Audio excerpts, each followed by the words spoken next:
So ಏನಾಗಿದೆ ಟೋ ಮಾಡಬೇಕಾ ಕುತ್ಕೊಳ್ಳಿ ಟೋ ಮಾಡಿ. ನಾನು ಯೂಶ್ವಲಿ ಈ ಥರ ಬೇಜಾನ್ ಸತಿ ಟೋ ಮಾಡಿದ್ದೀನಿ, ಬಟ್ ರೆಕಾರ್ಡ್ ಮಾಡಿಲ್ಲ. ಇವಾಗ ಗೋಪ್ರೋ ಆನ್ ಇತ್ತು. ಯೂಶ್ವಲಿ ಈ ಥರ ಇದ್ದಾಗ ಹೆಲ್ಪ್ ಮಾಡಿ, ಯಾಕಂದರೆ ಪೆಟ್ರೋಲ್ ಖಾಲಿ ಆಗಿರುತ್ತೆ. ಬೆಂಗಳೂರಿನಾಗ ಪೆಟ್ರೋಲ್ ಬಂಕ್ಸ್ ಎಲ್ಲೂ ನಿಯರ್ ಇರಲ್ಲ. ಸೊ ಪೆಟ್ರೋಲ್ ಬಂಕ್ಸ್ ಬಂದುಬಿಟ್ಟು 1 to 2 kilometers ಇರ್ತವೆ. ಅಲ್ಲಿಯವ್ರು ತರ್ಕೊಂಡು ಹೋಗ್ಬೇಕಂದ್ರೆ ಕಷ್ಟ. ಆಫೀಸ್ ಮುಗಿಸ್ಕೊಂಡು ಯಾರೂ ನೋಡಿರಲ್ಲ ಯಾವಾಗ ಪೆಟ್ರೋಲ್ ಖಾಲಿ ಆಗುತ್ತೆ ಅಂತ. ಒಂದೊಂದು ಸತಿ ಫುಲ್ ಟ್ಯಾಂಕ್ ಮಾಡಿಸಿರ್ತಾರೆ. ಸೊ ನನಗೂ ಈ ಥರನೇ ಒಂದು ಸತಿ ತುಂಬಾ ಕಷ್ಟ ಇದ್ದಾಗ ನೈಟ್ ಟೈಮ್ ಒಂದು 11 ಗಂಟೆಗೆ ಪಾಪ ಯಾರೋ ಒಬ್ಬರು ಒಂದು 4 kilometers ಟೋ ಮಾಡಿದರು. ಹಾಂ ಚೆಲ್ಲಿದೆ. ಹಾಂ ಈಗ ಯೂಟ್ಯೂಬ್ ಇದೆ, ಇನ್ಸ್ಟಾ ಇದೆ, ಎಲ್ಲ ಇದೆ.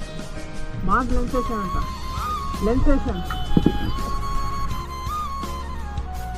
ಅವ್ರು ನನಗೆ ಟೋ ಮಾಡಿದಾಗ ನಾನು ಇವತ್ತವರೆಗೂ ಅವ್ರಿಗೆ ಮರ್ತಿಲ್ಲ. ಯಾಕಂದರೆ ನೈಟ್ ಟೈಮ್ ಒಳಗೆ ಯಾರೂ ಇರಲಿಲ್ಲ. 4 kilometer ಪೆಟ್ರೋಲ್ ಬಂಕ್ ಇತ್ತು. ಪಾಪ ಟೋ ಮಾಡೋದ್ರು ಅವ್ರು, ಎಲ್ಲೋ ಹೋಗೋರು ಪಾಪ ನನಗೋಸ್ಕರ ಅಷ್ಟು ದೂರ ಬಂದು ಟೋ ಮಾಡೋದ್ರು.